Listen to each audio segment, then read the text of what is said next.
Eh bien, bienvenue sur ma nouvelle chaîne pour des tutos sur l'écriture. Voilà, on va essayer d'être sérieux.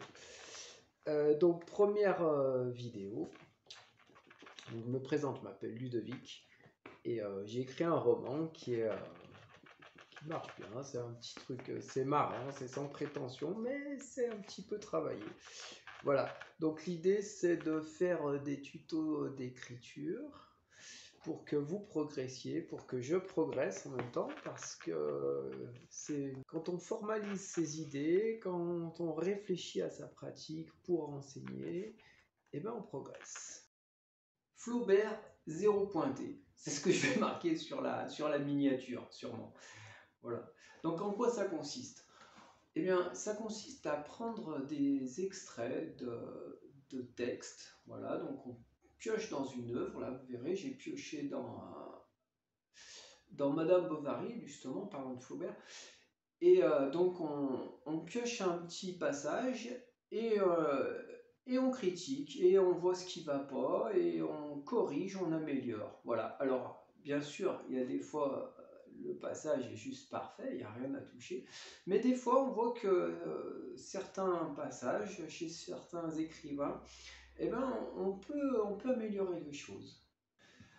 Alors, l'intérêt de corriger des textes d'écrivains, il y a plusieurs intérêts. D'abord, c'est qu'on voit plus facilement les fautes chez les autres que chez soi-même, parce qu'on a tellement lu et relu son texte qu'on en arrive à plus le voir en fait. Une phrase qui est un petit peu bancale, on l'a tellement lu qu'elle nous paraît sortir naturellement. S'il y a un problème d'harmonie entre les mots, le fait de les répéter, ça fait disparaître les dissonances, voilà, et on n'est plus capable de se juger. Donc d'abord c'est bien d'avoir un œil extérieur sur son propre travail, et ensuite, eh ben, quand on va se plonger dans l'œuvre d'un autre, on aura l'œil plus affûté en quelque sorte. Alors pourquoi aller voir chez des grands écrivains par exemple ce qui va pas, ce qui pêche?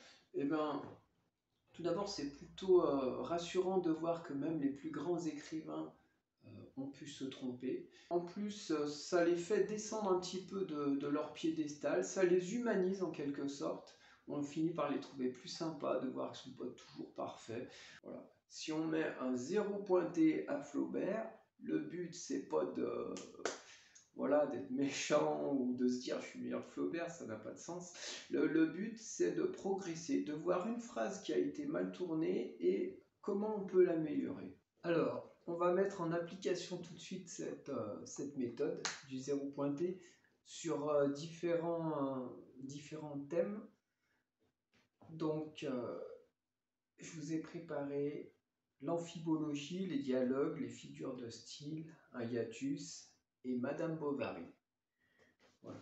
Bon, c'est des exemples, après on verra que on utilisera des textes parfois un petit peu plus longs. Là, c'est pour aller vite, c'est pour comprendre la méthode en fait. Donc on voit la faute et on corrige. Alors des fois, il n'y a pas besoin de corriger, c'est juste marrant et, euh, et on sait qu'on le tournera autrement. Nous marchions par les rues en écoutant le son d'un piano tombé d'une fenêtre. On ne sait pas si c'est le piano ou le son qui tombe de la fenêtre. Voilà, c'est ça l'amphibologie.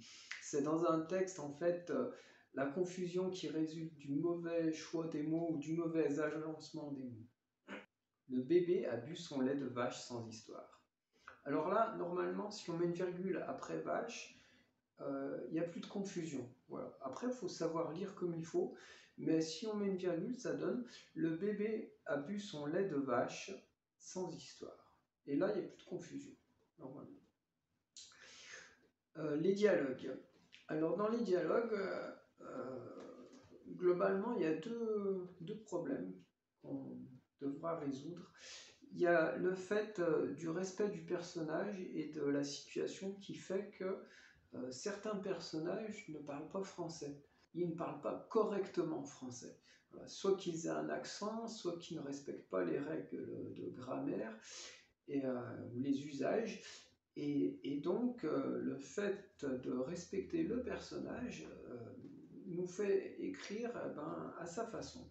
Donc, par exemple, un gamin qui dirait n'ai-je pas raison, ça va pas. Un gamin, il n'inverse pas, il ne fait pas l'inversion du sujet dans une question comme ça. N'ai-je pas raison? Alors ensuite, les incises, donc c'est quand on dit dit-il après la phrase. Donc il y a des incises à éviter. Vous ne faites rien comme les autres, déclara Clara.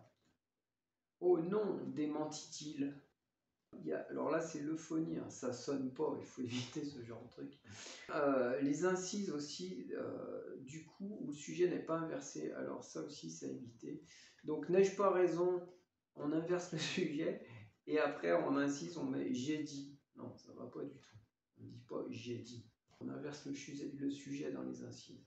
Voilà. Si on met un 0 pointé à Flaubert, 0 pointé à Flaubert, le but c'est pas de voilà, d'être méchant ou de se dire je suis meilleur que Flaubert, ça n'a pas de sens.